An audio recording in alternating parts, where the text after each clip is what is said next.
ويا هلا يا هلا فيكم في فيديو جديد. معاكم حنان من مطبخ حنونس كيتشن. اليوم عملت وصفة صلصة البيج ماك لماكدونالدز، اللي هي تيجي مع السندوتشات البرجر. جدا لذيذة وبطريقة عملت فيديوهين قبل كذا، وهالمرة عملتها بمقادير صغيرة ومضمونة 100%. وهذه كل الشغلات اللي أنا استخدمتها بجد أنصحكم تجربوها. مذاقها ممتاز، ما حتستغنوا عنها بأمانة، واختبرتها كذا مرة ولهذا نزلت الفيديو.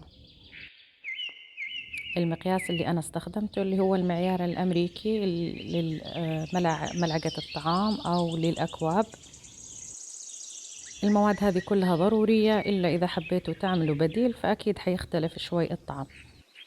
في خلاط كده صغير أنا أستخدمه كده ميني للخلطات، حطيت فيه المخلل الهالبينيو والخيار الأمريكي والبهارات اللي مكتوبة عندكم بالشاشة، وعندكم هنا الخردل أو المسترد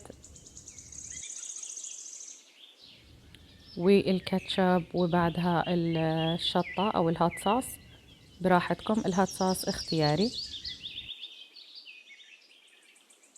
هنخلطهم كلهم مع بعض زي ما شايفين، و حيكونوا كلهم اندمجوا مع بعض.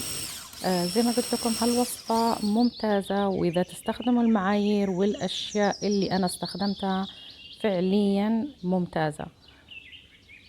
هخلي لكم الفيديوهين اللي عملتهم قبل في صندوق الوصف كمان لصلصات ماكدونالدز، إذا حابين. يعني جت لهم مشاهدات عالية جدا الحمد لله. بالنهاية لا تنسوا ذكر الله ودمتم بألف خير، ولا تنسوا دعم القناة رجاء، ومشاهدة الفيديوهات اللي موجودة بالقناة. ودمتم بألف خير.